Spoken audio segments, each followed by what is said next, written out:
أو زد عليه ورتل القرآن ترتيلا. Bismillahir Rahmanir Rahim. Welcome to Practical Tajweed for each letter. In our previous episode, we looked at letter Shin. And now let us look at letter Saad. Saad. So again, we will use this sukun position and we'll follow the same order. Where is letter coming from? Makhraj, the point of articulation. We will look at some core or fundamental qualities, especially the sound. What do we do with the sound? What do we do with the air? Is there any unique quality? Is there any common sort of mistake? So we'll look at those different aspects.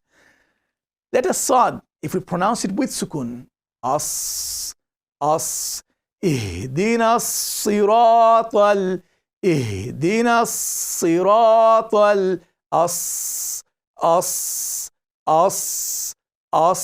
sa, si, su, sa, as. So where is letter Saad coming from? Again, are we using our tongue, touching our tongue? If not, where is it coming from? If yes, which part of the tongue? Letter Saad is a tongue letter. Again, it comes from in between, from the front and the middle. You can say 3/4 of the tongue. This is where it comes from. This part of the tongue, we touch the upper palate. As, try it. As. It is similar to letter za, as in terms of makhraj, location, point of articulation, as same as Saad also shares the same location. As. What makes it different are different qualities make the sound different from other letters. As. So it comes from front, in between front and the middle. This part, 3/4, touches the upper palate. As.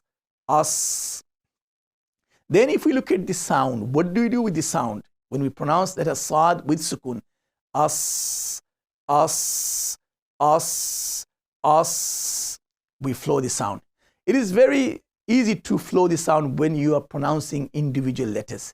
But when the letters are in the middle of a word and verse and reading the Quran, it is not that easy. And this is where you need teachers, good imams, good shuyukh, especially male teachers for male students and female teachers for female students, because there's a lot of sort of physical interaction. And this is why it is better that female teachers, they teach the female students and male teachers teach the male students.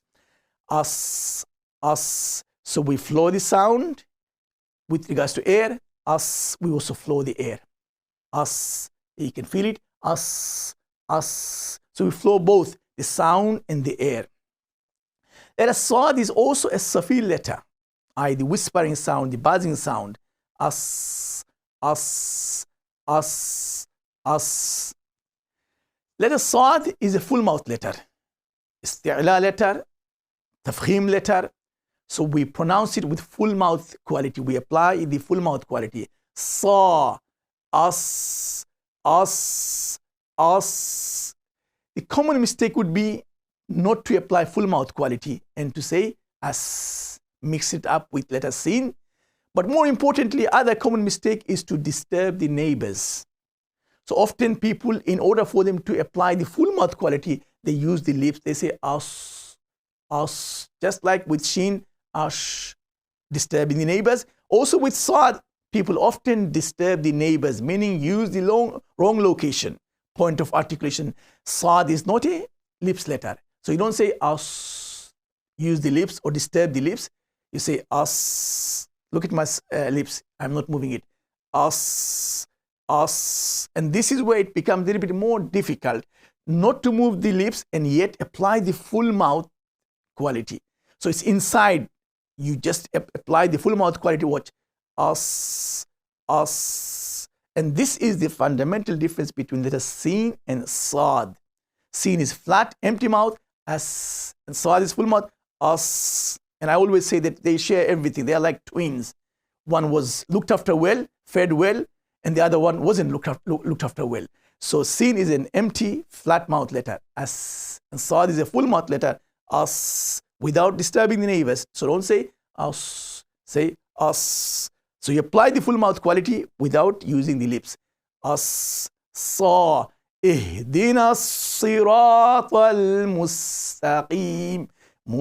See, mus flat, and the first one is ihdina as-sirata al-mustaqim. So therefore, we differentiate between sin and Saad. Sa, si, su. I hope that difference is also clear, inshallah. Assalamu alaikum wa rahmatullahi wa barakatuh. الذين آتيناهم الكتاب يتلونه حق تلاوته أولئك يؤمنون به ومن يكفر به فأولئك هم الخاسرون